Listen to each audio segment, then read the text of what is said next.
నిర్మల్ జిల్లా ఖానాపూర్ పట్టణ కేంద్రంలో గతేడాది జరిగిన ఓ యువతి హత్య కేసులో నిందితుడికి జీవితకాల శిక్ష విధించింది కోర్టు. గతేడాది ఫిబ్రవరి 8న అంబేద్కర్ కాలనీలో తన ప్రేమను నిరాకరించి వేరే పెళ్లి చేసుకుంటుందని ఓ యువతిని దారుణంగా హతమార్చాడు నిందితుడు శ్రీకాంత్. ఈ కేసులో 27 మంది సాక్షులను జిల్లా కోర్టులో ప్రవేశపెట్టారు పోలీసులు. కేసును పరిశీలించిన ప్రధాన న్యాయమూర్తి కరుణాకర్ నిందితుడికి జీవిత ఖైదు విధిస్తూ తీర్పునిచ్చారు. అయితే నిందితుడు శ్రీకాంత్తో పాటు అతనికి సహకరించిన కుటుంబ సభ్యులకు కూడా శిక్ష పడేలా చూడాలని డిమాండ్ చేశారు యువతి కుటుంబ సభ్యులు. నిన్న జిల్లా కోర్టు ద్వారా తీర్పు వచ్చిందని తెలిసింది, కానీ మాకు సరైన న్యాయం అనిపిస్తలేదు. అది వాళ్ళ ముగ్గురికి ఉరిశిక్ష పడాలి, కానీ నిందితునికి ఒక్కోనికి జీవిత ఖైదు వేసి వాళ్ళిద్దరిని విడిచిపెట్టారు. అట్లా విడిచిపెడతారు? అసలు మెయిన్గా సహకరించింది వాడి తల్లి, వాడి తమ్ముడు. వాళ్ళ ప్రోత్సాహంతో వాడు వాడిని బాగా వాళ్ళ అండదండ చూసుకొని వాడు చంపినప్పుడు వీళ్ళని మెయిన్గా శిక్షించాలి. కాకపోతే వాడికి ఒక్కోడికి జీవిత ఖైదు వేసారు, వాళ్ళిద్దరి మీద కేసు కొట్టిస్తే మాకు అది సరైన న్యాయం అనిపిస్తలేదు. మా భార్యను కూడా విచక్షణ రహితంగా నరికిండు. ఆమె పట్ల కూడా ప్రభుత్వం ఎలాంటి సహాయం చేయలేదు. ఆమెకు కూడా ఎలాంటి న్యాయం జరగలేదు. కాబట్టి ఆమె కూడా ఏదైనా న్యాయం చేయాలని చెప్పి కోరుకుంటున్నాం. మిషన్కి నేర్చుకొని రాగా ఈ దారుణం జరిగింది. వాళ్ళకు శిక్ష పడుతుందని అనుకున్నాం. జీవిత ఖైదు అని పడ్డది. ఇద్దరుకి మాకు న్యాయం జరగలేదు. ఇద్దరు బయటనే ఉన్నారు. మాకు ఏదైనా న్యాయం జరగాల.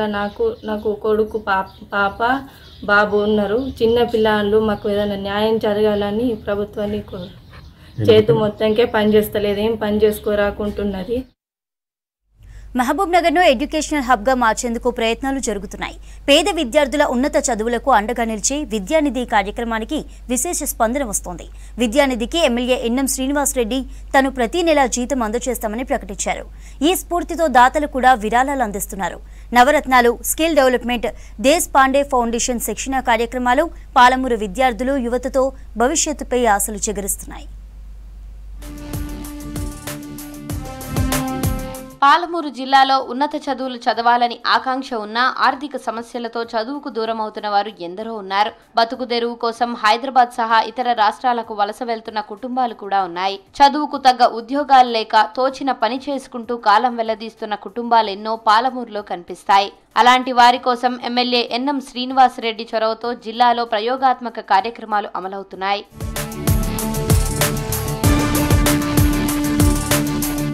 పాలమూరు ఫస్ట్ పేరుతో విద్యాభివృద్ధి కార్యక్రమాలకు శ్రీకారం చుట్టారు నేతలు. ఇందుకోసం విద్యానిధి ఏర్పాటు చేసిన ఎమ్మెల్యే ఎన్నం శ్రీనివాసరెడ్డి ప్రతి నెలా తన శాలరీని విద్యానిధికి అందజేస్తున్నట్లు ప్రకటించారు. ఎమ్మెల్యే స్ఫూర్తితో ప్రజాప్రతినిధులు, వ్యాపారవేత్తలు, పారిశ్రామికవేత్తలు స్వచ్ఛందంగా విద్యానిధికి విరాళాలు అందజేస్తున్నారు. మెడికల్ సీటు సాధించినా డబ్బులు లేక అడ్మిషన్ పొందలేని ఓ నిరుపేద విద్యార్థినికి విద్యానిధి అండగా నిలిచింది.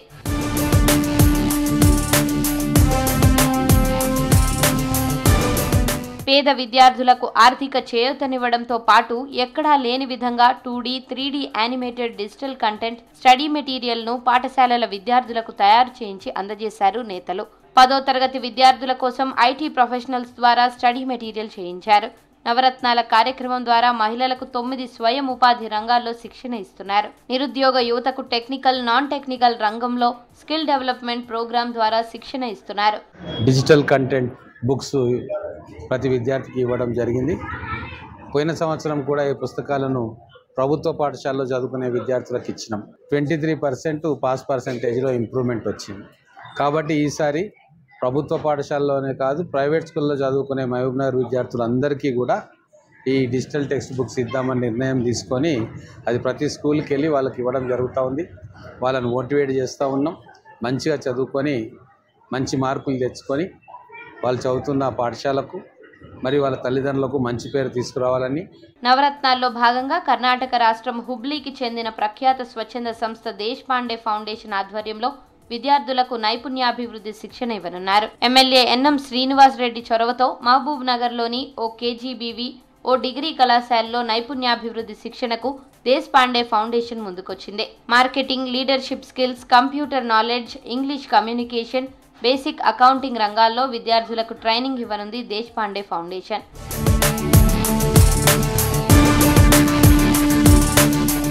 సీఎం రేవంత్ ప్రత్యేక చొరవ, ఎమ్మెల్యే ఎన్నం కృషితో ఉన్నత విద్యాభివృద్ధిపై పాలమూరు విద్యార్థుల్లో ఆసక్తి పెరుగుతోంది.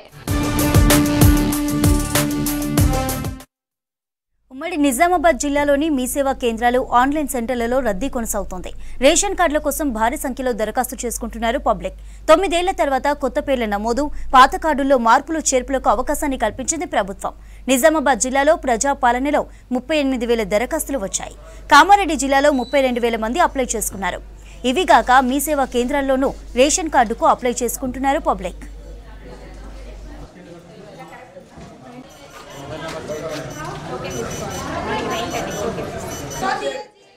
ఆరోగ్య గ్యారెంటీల పేరుతో అధికారంలోకి వచ్చినటువంటి కాంగ్రెస్ ప్రభుత్వం నేడు పేద ప్రజలకు ఇస్తున్న రేషన్ బియ్యం మరి ఏదైతే కేంద్రం ఇస్తుందో రేషన్ కార్డులు మంజూరు చేయాలని చెప్పేసి మరి గత ప్రభుత్వం చేసినటువంటి తప్పులే మరి ఈ ప్రభుత్వం కూడా చేస్తూ ఉంది. ఏదైతే పేద ప్రజల కోసం మొన్నటి వరకు సర్వేల ద్వారా వార్డు ఆఫీసర్ల ద్వారా పెట్టినటువంటి ఈ కార్యక్రమం మరి మాన్యువల్గా మరి మున్సిపాలిటీలో అప్లికేషన్లు ఇచ్చుకోవాలని చెప్పినటువంటి సందర్భం. మరి ఏదైతే గతంలో ఒక 10 సంవత్సరాల క్రితం తహసీల్దార్ ఆఫీస్ గారి కార్యాలయంకి వెళ్ళేసి అక్కడ మాన్యువల్గా అప్లై చేసుకోవడం జరుగుతున్నది పేద ప్రజలందరూ కూడా రేషన్ బియ్యం కోసం.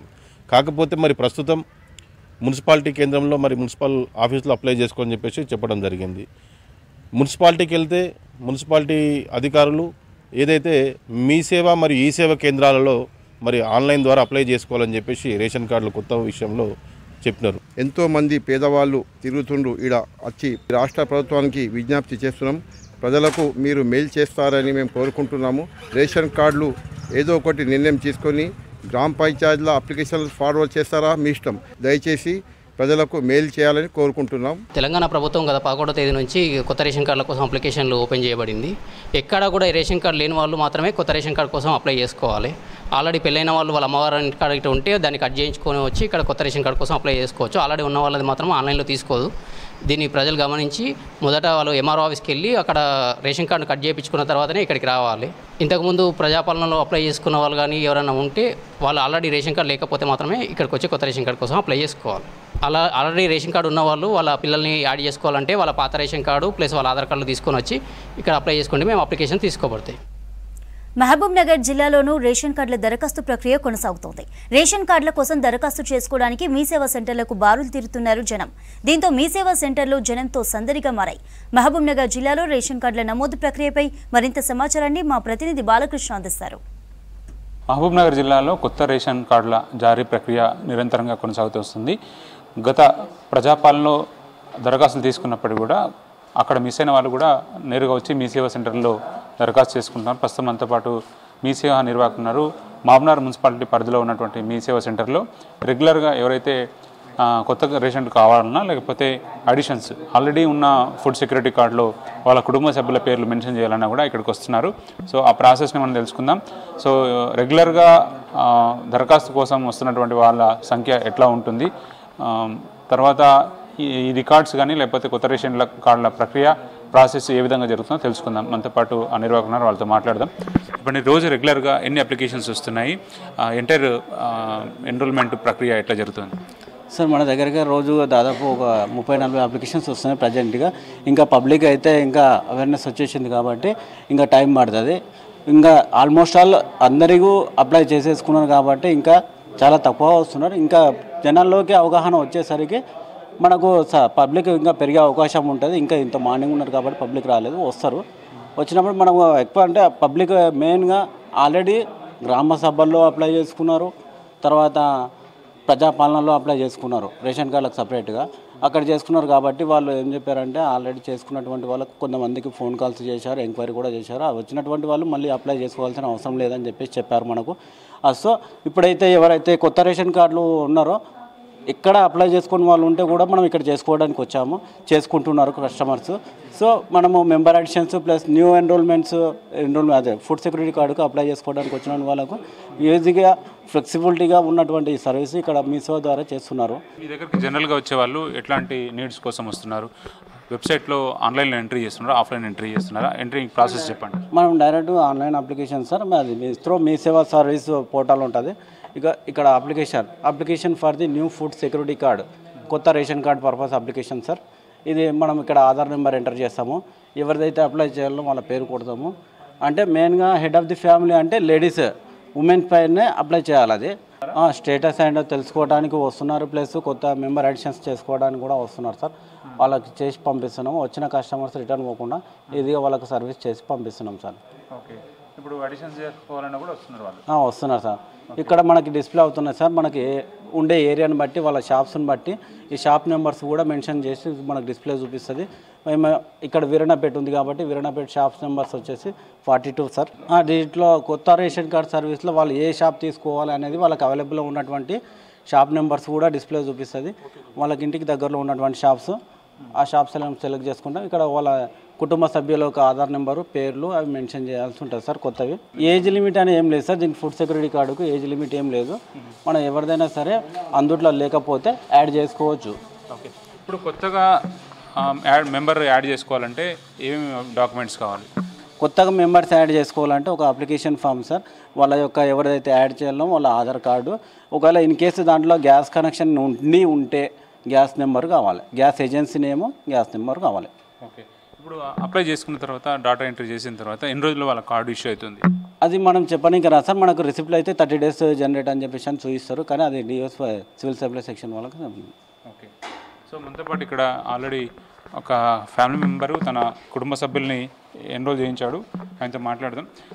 నీకు రేషన్ కార్డు ఎప్పటి నుంచి ఉంది? మీ పిల్లల కుటుంబ సభ్యులు అందరి పేర్లు ఉన్నాయి దానిలో? ఇప్పుడు ఎవరు యాడ్ చేసినాం? నాకు 10 సంవత్సరం నుంచి ఉంది సార్ రేషన్ కార్డు. ఇప్పుడు మా పిల్లల పేర్లో నమోదు చేయడానికి వచ్చింది. ఓ పాప, ఓ బాబు, ఓ పాప. ఇప్పుడు రేషన్ కార్డులో మీ పిల్లలు ఏ వయసు ఉన్నారు పిల్లలకు?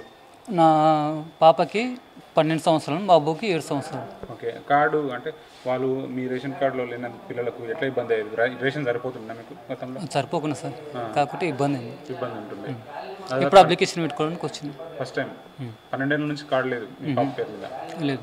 ఓకే, ఇప్పుడు ఎంత తీసుకుంటారు మీ సేవా సెంటర్లో ఫీజు? 40 రూపాయలు. 45 రూపాయలు తీసుకుంటారు.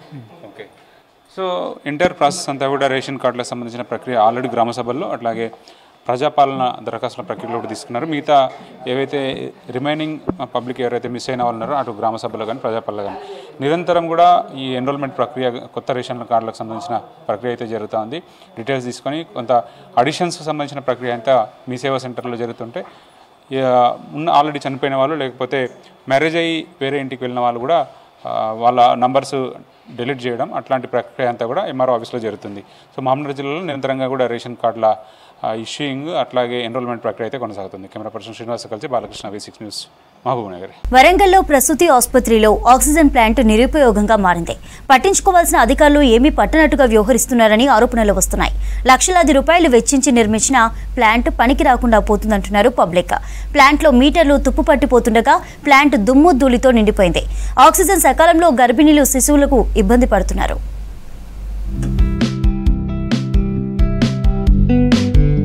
వరంగల్లో గర్భిణీల వైద్య సేవల కోసం ఏర్పాటు చేసిన చందా కాంతయ్య మెమోరియల్ ప్రసూతి హాస్పిటల్లో ఆక్సిజన్ ప్లాంట్ పనిచేయక ఇబ్బందులు పడుతున్నారు పేషెంట్లు. ముందు 100 పడకలతో ఈ హాస్పిటల్ను ఏర్పాటు చేసింది సర్కార్. రాను రాను ప్రసవాల సంఖ్య పెరుగుతుండటంతో 200 పడకల హాస్పిటల్గా అప్గ్రేడ్ చేశారు. కావలసిన డాక్టర్లను, సిబ్బందిని నియమించారు. కానీ ప్రస్తుతం హాస్పిటల్లో ఆక్సిజన్ ప్లాంట్ సమస్య కీలకంగా మారింది. ఆక్సిజన్ ప్లాంట్ పనిచేయకపోవడంతో అత్యవసర టైంలో పేషెంట్లను ఎంజీఎంకు రిఫర్ చేస్తున్నారు డాక్టర్స్. 2021లో పీఎం కేర్ పథకం కింద 400 లీటర్ల ఆక్సిజన్ ఉత్పత్తి సామర్థ్యంతో ఆక్సిజన్ ప్లాంట్ ఏర్పాటు చేసింది సర్కార్. మొదట్లో గర్భిణీలకు, శిశువులకు అత్యవసరాల్లో ఈ ప్లాంట్ నుంచే ఆక్సిజన్ అందించారు. తర్వాత ప్లాంట్లో రిపేర్ రావటం, అధికారులు పట్టించుకోకపోవడంతో గర్భిణీలు ఇబ్బంది పడుతున్నారు. అధికారుల నిర్లక్ష్యంతో ప్లాంట్లోని మీటర్లు దుర్వినియోగం అవుతున్నాయి. ఆక్సిజన్ సరఫరా అయ్యే పైపులు, యంత్రాలు తుప్పు పట్టిపోతున్నాయి. ప్రస్తుతం గర్భిణీలకు ఆక్సిజన్ అత్యవసరమైతే ఏజెన్సీ ద్వారా ఆక్సిజన్ సిలిండర్ తెప్పిస్తున్నారు అధికారులు. ఇందులో ఆక్సిజన్ ప్రాబ్లం ఉంది, బయట నుంచి కొనుక్కొస్తున్నారు. ఇక్కడ ఆక్సిజన్ ఉన్నా కూడా దాన్ని రిపేర్ చేయించకుండా బయట నుంచి కొనుక్కొచ్చి వైద్యం అందిస్తున్నారు. అది వైద్యం సకాలంలో అందక పిల్లలకు ప్రాబ్లం అవుతుంది. అదే కొనుక్కొచ్చే బదులు ఇక్కడిది రిపేర్ చేయిస్తే ఎప్పటికీ అందుబాటులో ఉంటుంది. పిల్లల ప్రాణాలకు కూడా ఏ హాని ఉండదు. ఇక్కడికి వచ్చేదే పిల్లలు ప్రాణహానిలో వస్తారు. ఊపిరితిత్తుల ప్రాబ్లమే కానీ, ఆస్తమా కానీ, ఇంకేదైనా కానీ అలా వచ్చినప్పుడు ఈ ఆక్సిజన్ అందుబాటులో లేకపోతే పిల్లల ప్రాణాలకు ప్రమాదంగా ఉంటుంది. ఇక్కడ నుంచి పిల్లల్ని ఆక్సిజన్ అందుబాటులో లేకపోతే ఎంజిఎంకి పంపిస్తున్నారు. మార్గ మధ్యలో ఏమన్నా అవుతే పిల్లలు తల్లిదండ్రులు కోల్పోతారు కదండి. దానికోసం మన ప్రభుత్వం చొరవ చూపించి ఆక్సిజన్ను రిపేర్ చేయించి ఎప్పటికీ పిల్లలకు అందుబాటులో ఉంచాలని కోరుకుంటున్నాను. బయట నుంచి సిలిండర్ తెప్పించేందుకు లక్షలాది రూపాయలు అవుతుందంటున్నారు ప్రజా సంఘాల నేతలు. వైద్యం కోసం వచ్చే పేదలకు ఇది మోయలేని భారంగా ఉందన్నారు. ప్రభుత్వం వెంటనే చొరవ తీసుకొని ఆక్సిజన్ ప్లాంట్లో రిపేర్ చేయించాలని డిమాండ్ చేస్తున్నారు. వరంగల్ సీకేఎం హాస్పిటల్లో ఆక్సిజన్ ప్లాంట్ సంవత్సరం నుంచి రిపేర్లో ఉంది. ఆ రిపేర్ చేయకుండా ప్రభుత్వం కానీ అధికారులు కానీ జిల్లా యంత్రాంగం కానీ దాన్ని పట్టించుకోకుండా వదిలేసేయడం జరిగింది.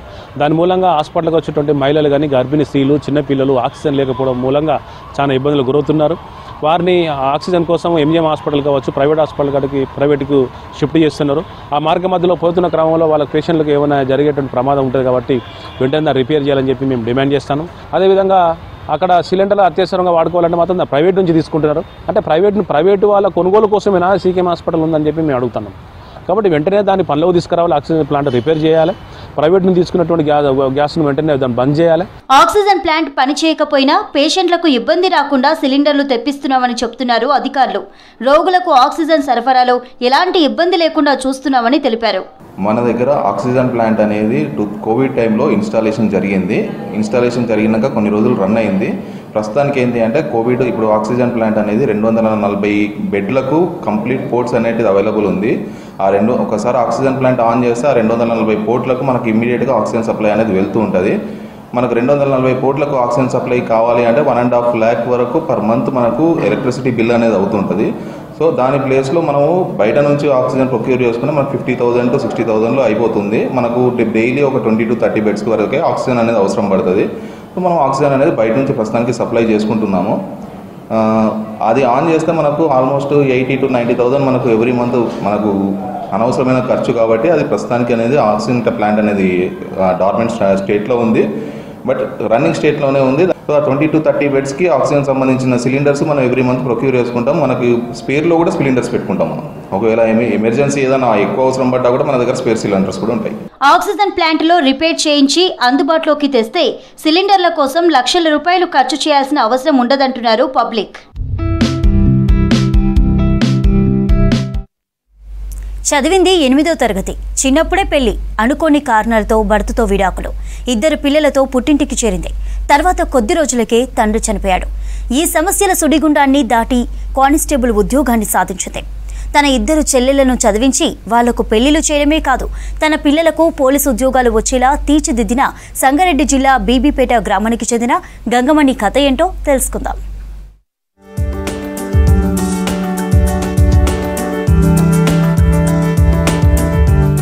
సంగారెడ్డి జిల్లా బీబీపేట గ్రామానికి చెందిన నారాయణ మల్లమ్మ దంపతులకు 3 సంతానం. 3 ఆడపిల్లలే. పెద్దమ్మాయి గంగమణి 8వ తరగతి చదువుతున్నప్పుడే తల్లిదండ్రులు ఆమెకు పెళ్లి చేసేశారు. ఆమెకు ఒక కూతురు ఒక కొడుకు పుట్టిన తర్వాత భర్తతో విడిపోయి తల్లిగారింటికి చేరింది. సాఫీగా సాగిపోతున్న వారి కుటుంబంలో 2014లో తీవ్ర విషాదం చోటు చేసుకుంది. మెదక్ పట్టణంలో హెడ్ కానిస్టేబుల్గా విధులు నిర్వహిస్తున్న తండ్రి నారాయణ రోడ్డు ప్రమాదంలో చనిపోయారు. దీంతో వారి బాధ్యతలు మీదేసుకుని ఇంటికి పెద్ద దిక్కుగా నిలిచింది గంగమణి.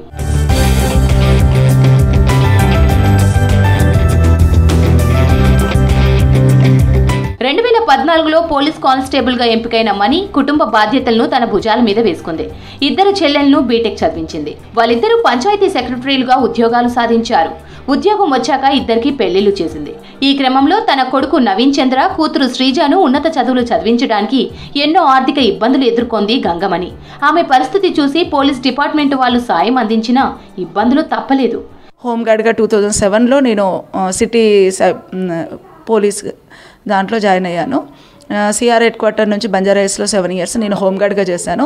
హోంగార్డ్గా చేస్తూ నేను కానిస్టేబుల్కి ప్రిపేర్ కావాలనుకున్నా. ఎందుకంటే నాన్న పోలీస్ కాబట్టి చిన్నగున్నప్పటి నుంచి నేను పోలీస్ అవుతానని ఒక ఎయిమ్ ఉండేది. స్కూల్ లెవెల్లో కూడా నేను పోలీస్ అవ్వాలనే ఫీలింగ్ తోటే అనేదాన్ని. నాన్న చనిపోవడం వల్ల అక్కడ స్టక్ అయిపోయి నా లైఫ్కు కొంత వెనక్కి వెళ్ళిపోయింది. ఆ తర్వాత 2 పిల్లలు ఉన్నా కానీ హోంగార్డ్గా సెలెక్ట్ అయ్యాను. సెలెక్ట్ అవుతూ అక్కడ జాబ్ చేస్తూ మళ్ళీ ప్రిపేర్ అయ్యి ఇంటర్ కంప్లీట్ చేసుకొని 2014లో నేను కానిస్టేబుల్గా సెలెక్ట్ అయ్యా. హోంగార్డ్గా 7 years చేశాను బంజారాహిల్స్లో. 14 నుంచి ఇప్పుడు 2014 నుంచి ఇక్కడ మెదక్ జిల్లాలో నేను కానిస్టేబుల్గా చేస్తున్నాను. మా సిస్టర్స్ కూడా బీటెక్ చదివారు. నా మోటివేషన్ వల్ల చెల్లెలిద్దరు కూడా పంచాయత్ సెక్రటరీగా ఒకటేసారి ఎట్ ఎ టైంలో జాబ్ సెటిల్ అయ్యారు. బాల్య వివాహం వల్ల తన జీవితం నాశనం అయిందని, తనలా తన పిల్లలు ఇబ్బందుల పాలు కావద్దని భావించి పిల్లలిద్దరినీ ఉన్నత చదువులు చదివించింది. బీఎస్సీ కంప్యూటర్ సైన్స్ చదివిన గంగమణి కొడుకు నవీన్ చంద్ర ఎలాంటి కోచింగ్ తీసుకోకుండానే తన తల్లి సలహాలతో మొదటి ప్రయత్నంలోనే ఎస్ఐ ఉద్యోగానికి సెలెక్ట్ అయ్యాడు. ఇంటర్మీడియట్ చదివిన కూతురు శ్రీజ ఫస్ట్ అటెంప్ట్ లోనే పోలీస్ కానిస్టేబుల్ గా సెలెక్ట్ అయింది. కొడుకు కూతురు ఇద్దరిని పోలీస్ ఉద్యోగాల్లో చూసిన తల్లి గంగమణి ఆనందానికి అవధులు లేకుండా పోయింది. ఎస్ఐగా సెలెక్ట్ అయిన నవీన్ చంద్ర కామారెడ్డి జిల్లా బాన్స్వాడలో ప్రొబేషనరీ ఎస్ఐగా విధులు నిర్వర్తిస్తుండగా శ్రీజ మెదక్ రూరల్ పోలీస్ స్టేషన్లో పనిచేస్తోంది.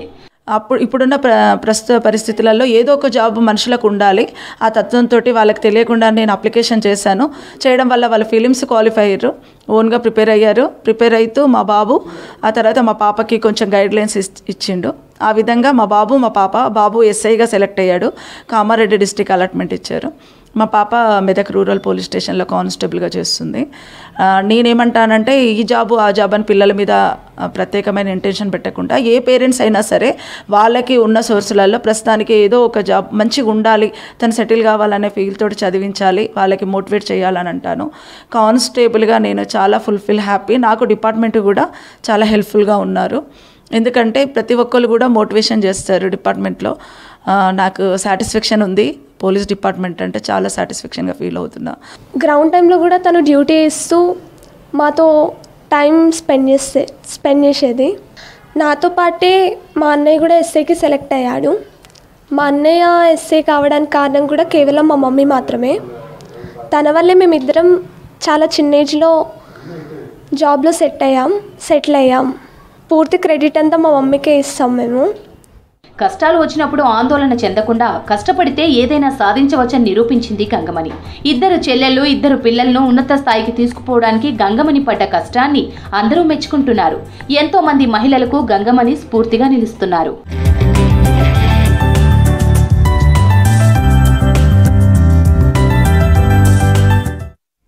కరీంనగర్ జిల్లా హుజూరాబాద్ మండలం తుమ్మనపల్లిలో సెరికల్చర్ సాకి పట్టు పరిశ్రమ కేంద్రాన్ని పరిశీలించారు కేంద్ర బృందం శాస్త్రవేత్తలు.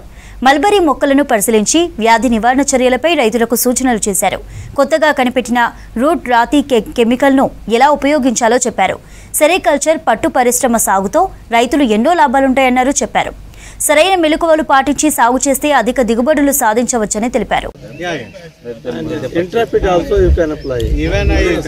Central silk board CSRTI research institute నుంచి శాస్త్రవేత్తలు రావడం జరిగింది. వారు మల్బరీ యొక్క ఆకులో ఉన్నటువంటి వివిధ రకాలైనటువంటి రోగాలు, వాటి యొక్క నివారణ చర్యలు వీరికి తెలియజేయడం జరిగింది. సెంట్రల్ సిల్క్ బోర్డ్ సైంటిస్టులు అయినటువంటి డాక్టర్ భాగ్య గారు, డాక్టర్ మల్లికార్జున్ గారు, డాక్టర్ అరుణ్ కుమార్ గారు మిస్టర్ ప్రో అని ఒక మందును మనకి రూట్ రాట్ గురించి కనిపెట్టడం జరిగింది. దానిని రైతులకు వారు వివరించడం జరిగింది, దాన్ని ఏ విధంగా ఉపయోగించాలనేది. సో మల్బరీ మరియు పట్టు పరిశ్రమలో ఉండే మల్బరీ ఆకులకు వచ్చేటటువంటి డిసీజెస్ను, అదేవిధంగా పట్టు పురుగుల షెడ్లో చేయాల్సినటువంటి డిసిన్ఫెక్టెంట్స్ ఎలా యూజ్ చేయాలి, డిసిన్ఫెక్షన్ ఎలా చేయాలి, రైతులకి క్రాప్స్ లాభదాయకంగా ఎలా రావాలి అనే దాని గురించి వారు తీసుకోవాల్సిన నివారణ చర్యలు కానీ, వారు పాటించవలసిన పద్ధతులు కానీ శాస్త్రవేత్తలు సూచించిన ప్రకారంగా చేయమని చెప్పి ఇక్కడ తుమ్మనపల్లి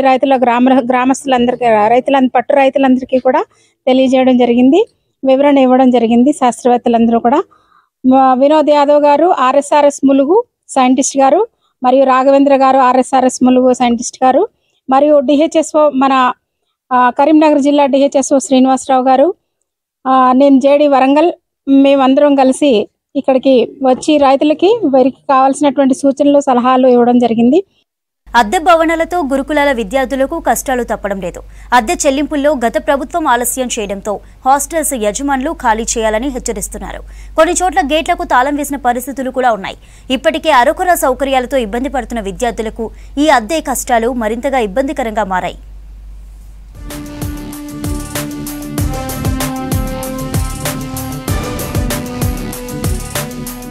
ఖమ్మం నగరంలో సొంత భవనాలు లేక అద్దె భవనాల్లో నడుస్తున్న గురుకుల హాస్టల్ కి రెంట్ సమస్య తలనొప్పిగా మారింది. భారీగా అద్దె పెండింగ్ ఉండడంతో భవనాలను ఖాళీ చేయాలని ఓనర్లు ఒత్తిడి చేస్తున్నారని తెలిసింది. నగరంలోని BC, tribal welfare, social welfare, minority గురుకులాలు అద్దె భవనాల్లోనే కొనసాగుతున్నాయి. వీటికి ఒక్కొక్క భవనానికి నెలకు 2.5 లక్షలు చెల్లించేలా 2017లో అగ్రిమెంట్ జరిగింది.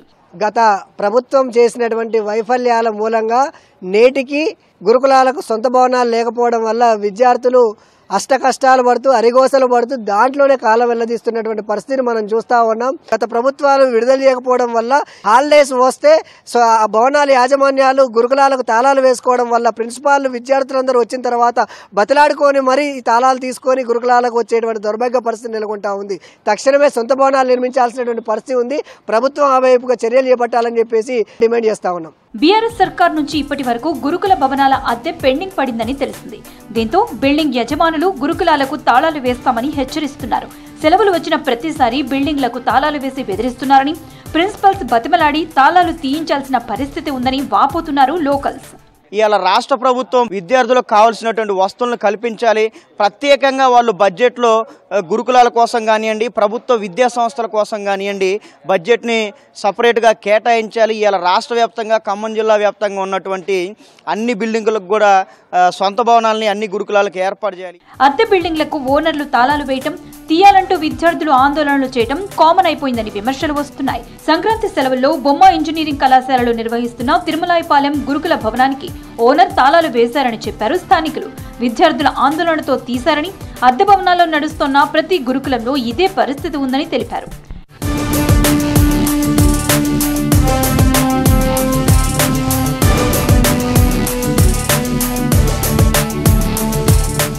ఖమ్మం జిల్లాలో 2016 నుంచి ఇప్పటి వరకు అద్దె భవనాలకు ఏడాదికి 30 లక్షల రెంట్ పెండింగ్ పడింది.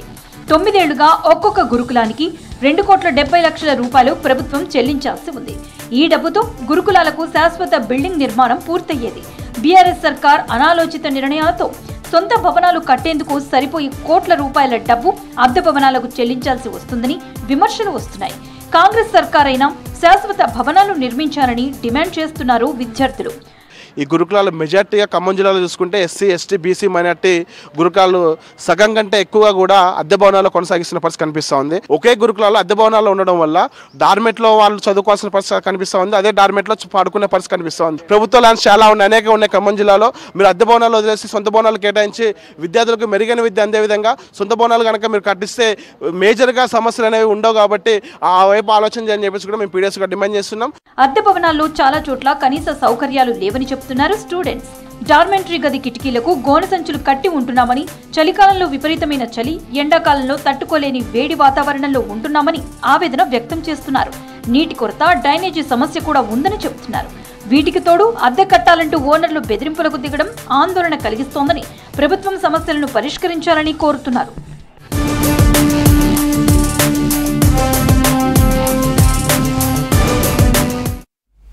వాహనదారులు మద్యం తాగి రోడ్డెక్కితే సీరియస్ యాక్షన్ తీసుకుంటున్నారు నిజామాబాద్ పోలీసులు. ఫైన్లు వేసినా మారకపోవడంతో కోర్టులకు తీసుకువెళ్తున్నారు. గడిచిన ఏడాదిలో డీడీ కేసుల్లో 250 మందికి పైగా జైలు శిక్ష పడగా గత నెలలో 65 మంది కటకటాల పాలయ్యారు.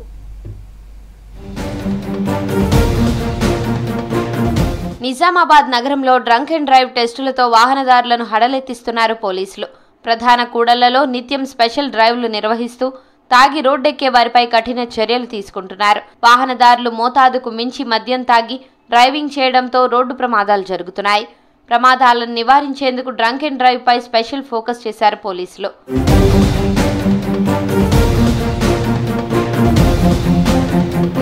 గతంలో డ్రంక్ అండ్ డ్రైవ్ తనిఖీల్లో పట్టుబడిన వారికి కేవలం ఫైన్ వేసేవారు. అయినా వాహనదారుల్లో మార్పు రాకపోవడంతో కొత్త చట్టాల ప్రకారం కఠిన శిక్షలు అమలు చేస్తున్నారు పోలీసులు. నిజామాబాద్ తో పాటు బోధన్, ఆర్మూర్, బాల్కొండ పరిధిలో డ్రంక్ అండ్ డ్రైవ్ లో పట్టుబడిన వారికి కౌన్సిలింగ్ ఇచ్చి తర్వాత కోర్టులో హాజరుపరుస్తున్నారు. ఇలా గతేడాది 7,698 డ్రంక్ అండ్ డ్రైవ్ కేసులు నమోదు కాగా 250 మందికి పైగా జైలు శిక్ష పడింది. బహిరంగ ప్రదేశాల్లో మద్యం సేవించేదాన్ని కూడా అది నిషేధం ఉన్నప్పుడు కూడా ఎక్కడ పూర్తి స్థాయిలో అమలు కావట్లేదు. ఇవన్నీ కూడా నివారణ చర్యలు తీసుకుంటే ఈ డ్రంక్ అండ్ డ్రైవ్ కేసులు తగ్గుతాయి. తాగి నడుపుతున్నటువంటి ఈ రోడ్డు ప్రమాదాలు నివారించే వాళ్ళ మొత్తం ఎంతోమంది జీవితాలను కాపాడేటటువంటి పరిస్థితి ఉంటుంది. వికలాంగులుగా మారేటటువంటి స్థితిని కూడా మనం అడ్డుకోవచ్చు. అనాథాలుగా నిరాశ్రాయులుగా ఈరోజు మారుతున్నటువంటి కుటుంబాలు ఉన్నాయి. వాటన్నిటిని కూడా మనం ఆదుకునేటట్టుగా చర్యలు తీసుకోవచ్చు. ప్రభుత్వం ఆ వైపుగా పోలీస్ యంత్రాంగం అవగాహన కల్పించే వైపుగా కొన్ని నివారణ చర్యలు తీసుకునే విధంగా చర్యలు తీసుకుంటే బాగుంటుందని చెప్పేసి కోరుతా ఉన్నాం. పోలీసు వాళ్ళు మద్యం తాగిన వారికి ఫైన్ వేస్తూ ఉన్నారు. వేల మంది ఫైన్ వేస్తూ ఉన్నా మన వాళ్ళు అర్థం చేసుకునే పరిస్థితి లేకుండా ఉంది. దయచేసి ప్రజలకి విజ్ఞప్తి ఏంటంటే తాగి వాహనం నడపకండి. మీ కుటుంబం బాధ్యత మీదే. మీ కుటుంబాన్ని మీరే కాపాడుకోవాలి. మీతో పాటు పక్కన్న వాళ్ళని కూడా గౌరవించి వాళ్ళని కూడా రక్షించండి. మద్యం తాగి వాహనాలు నడపద్దని చెప్పి అందరికీ విజ్ఞప్తి చేస్తూ ఉన్నాము. గతేడాది డ్రంక్ అండ్ డ్రైవ్లో మొత్తం 90 లక్షల వరకు జరిమానా విధించామన్నారు ట్రాఫిక్ ఏసీపీ నారాయణ. నగరంలో చాలా వరకు మద్యం తాగి డ్రైవింగ్ చేయడం వల్లే యాక్సిడెంట్లు అవుతున్నాయని చెప్పారు. నిజామాబాద్లో డ్రంక్ అండ్ డ్రైవ్ వల్ల రోడ్డు ప్రమాదాలు జరిగి 335 మంది చనిపోయారని చెప్పారు. మద్యం మత్తులో వాహనాలు నడపడం, హెల్మెట్ పెట్టకపోవడంతోనే ఎక్కువ మంది చనిపోతున్నారని తెలిపారు. కోర్టులు కూడా తాగి డ్రైవింగ్ చేయడంపై కఠినంగా వ్యవహరిస్తున్నాయని చెప్పారు ఏసీపీ. బార్ అండ్ రెస్టారెంట్ పోయి తాగి వాహనం నడుపుకుంటూ వచ్చి యాక్సిడెంట్ చేస్తూ ఉన్నారు. వాళ్ళు యాక్సిడెంట్ గురి అవుతూ ఉన్నారు, ఇతరులు కూడా యాక్సిడెంట్ గురి చేసి కూడా చంపేస్తూ ఉన్నారు. కాబట్టి దీని పట్ల మేము మా పై అధికారుల ఆదేశానుసారము ప్రతిరోజు కూడా ఏదో ఒక చోట డ్రంక్ అండ్ డ్రైవ్ కండక్ట్ చేసి ఎవరైతే తాగి వాహనం నడుపుతున్నారో పట్టుకోవడము, వారికి కోర్టులో ప్రొడ్యూస్ చేయడం జరుగుతూ ఉంది. దీన్ని సీరియస్గా తీసుకొని వీటిని తగ్గించడానికి ప్రయత్నం చేస్తున్నాము. దానిలో భాగంగానే ప్రతిరోజు కూడా ఏదో ఒక టైంలో మేము ట్రాఫిక్ పోలీసుతో పాటు జిల్లాలో లా అండ్ ఆర్డర్ పోలీసులు వాళ్ళు కూడా డ్రంక్ అండ్ డ్రైవ్ కండక్ట్ చేస్తూ ట్రాఫిక్ రూల్స్ నిబంధనలు ఏవైతే ఉన్నాయో దాని ప్రకారం మీరు వాహనం నడిపి ప్రమాదాలకు మీరు గురి కాకుండా ఇతరులకు ప్రమాదం గురి చేయకుండా చూసుకొని వాహనం నడపాలని నేను కోరుతా ఉన్నా. డిసెంబర్, జనవరిలో రాష్ట్రంలోనే అత్యధిక డ్రంక్ అండ్ డ్రైవ్ కేసులు నిజామాబాద్లో నమోదయ్యాయి. డ్రంక్ అండ్ డ్రైవ్లో ఎక్కువ మంది జైలుకి వెళ్ళింది కూడా నిజామాబాద్లోనే. ఇక ఈ చలాన్ రికవరీలో 2023-24 ఏడాదిలో అత్యధికంగా 8 కోట్లు వసూలు చేశారు అధికారులు.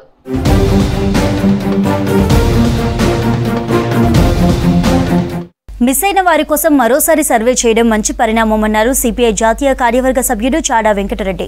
సిద్దిపేట జిల్లా హుస్నాబాద్లో ఏర్పాటు చేసిన మీడియా సమావేశంలో పాల్గొన్నారు. సర్వేలో పాల్గొనని వారంతా ఇప్పుడు తమ డీటెయిల్స్ నమోదు చేసుకోవాలన్నారు. కులగణన సర్వే పూర్తయిన తర్వాత జనాభా ప్రాతిపదికన రిజర్వేషన్లు కల్పించాలని డిమాండ్ చేశారు. రాజకీయ లబ్ధి కోసమే ఉచితాల హామీలు ఇస్తున్నారు తప్ప అధికారంలోకి వచ్చిన తర్వాత వాటిని అమలు చేయడం లేదని ఆరోపించారు చాడా వెంకటరెడ్డి. సుప్రీంకోర్టు ఏ సలహా ఇచ్చినా అవి పాటిస్తామని పత్రంలో కేంద్ర ప్రభుత్వం నరేంద్ర మోడీ చెప్పింది. నరేంద్ర మోడీ ఆయన ఇష్టాలపైన పరిపాలన సాగిస్తున్నారు. అందుకనే ఇవాళ పార్టీ ఫిరాయింపుల చట్టం అంతా కూడా దాన్ని పకడ్బందీగా చర్చించి ఏ పార్టీకి వెళ్తే ఆ పార్టీనే కొనసాగాలి. అది అయిపోతుంది. లేకుంటే ఆయన రాజీనామా పెట్టుకోవాలి తప్ప ఇలాంటి ఒక కండిషన్స్తో కూడుకున్నటువంటి మరి చట్టం ఆటోమేటిక్గా రావాలంటే స్పీకర్ అనుమతి, స్పీకర్ రాజీనామా కాదు. ఆయనే ఒక పార్టీ ఫిరాయింపు చేసినట్టే ఆయన పదవి పోవాలి. అలాంటి పరిస్థితి ఇంకో వ్యాఖ్య కూడా చేసింది సుప్రీంకోర్టు. ఎన్నికలప్పుడు మీరు ఇచ్చే హామీలు అంటే ఉచితాలు. అంటే ఉచితాలు అంటే ఏంటి? నీకు 4 వేలు పెంచుతాను, లేకపోతే నీకు ఇల్లు కట్టిస్తా, రేషన్ ఇవ్వాలని ప్రభుత్వం నిర్ణయించింది. ఇవన్నీ ఏంటి అంటే ఆశల పల్లెకిలో ప్రజలు ఊరేగింపు చేసేటువంటి పరిస్థితి, దుస్థితి సాగుతుంది. అందుకనే ఈ ఎన్నికలను అంటే ఎన్నికల లబ్ధి ఉండడానికే ఉచితాలు ప్రకటించింది. ఉచితాలు సముచితమా అనేది చర్చ జరగాలి. ఆ ఉచితాలు ప్రకటించి కూడా అమలు చేస్తున్నాం వల్ల అంటే అమలు చేయాలి. ప్రజల్ని అరచేత స్వర్గం చూస్తున్నారు. ఓట్లు వేయించుకున్న తర్వాత ప్రజలెవరు వాళ్ళెవరు అనే కాడికి వచ్చింది. కరీంనగర్ జిల్లా జమ్మికుంట మార్కెట్లో పత్తి కొనుగోళ్లు నిలిచిపోయాయి. సీసీఐ సర్వర్ పనిచేయకపోవడంతో కొనుగోళ్లు నిలిపివేశామని చెప్పారు అధికారులు. మొన్నటి వరకు బయట తక్కువ ధరకు పంట అమ్ముకున్నామని చెప్పారు రైతులు. తమ సమస్యలపై మార్కెట్ కమిటీ చైర్మన్ జోక్యం చేసుకుని అధికారులతో మాట్లాడి మద్దతు ధరకు కొనుగోలు చేసేలా చర్యలు తీసుకోవాలని తెలిపారు. ఇప్పుడు తీరా సర్వర్ పనిచేయడం లేదని కొనుగోళ్లు ఆపేశారని చెప్పారు రైతులు. అధికారులు త్వరగా కొనుగోళ్లు చేపట్టి తాము నష్టపోకుండా చూడాలని విజ్ఞప్తి చేశారు.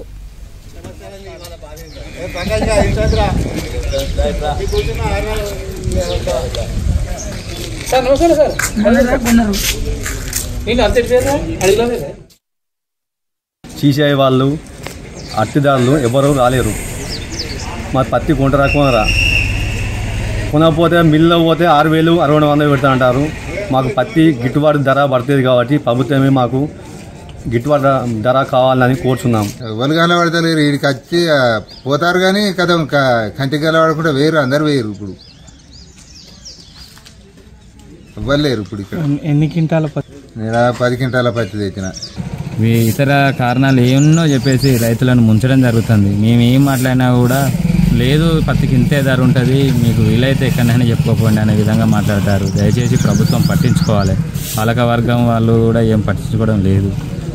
గత 3 రోజుల నుంచి సిసిఐ సర్వర్ డౌన్ ఉండడం వల్ల కొంచెం రైతులకు ఇబ్బంది కలగడం జరిగింది. రైతులకు న్యాయం చేసే పద్ధతిలో ట్రేడర్స్ కావచ్చు, దళారులు కావచ్చు, ఎవరైనా కావచ్చు, వారితోటి రైతులకు న్యాయం చేసే పద్ధతిగా మేము వారికి వివరణ ఇవ్వడం జరిగింది. అలాగే రైతులకు కూడా కొనుగోలు చేయడం జరిగింది. That's all for now. Stay tuned to V6 News as it is.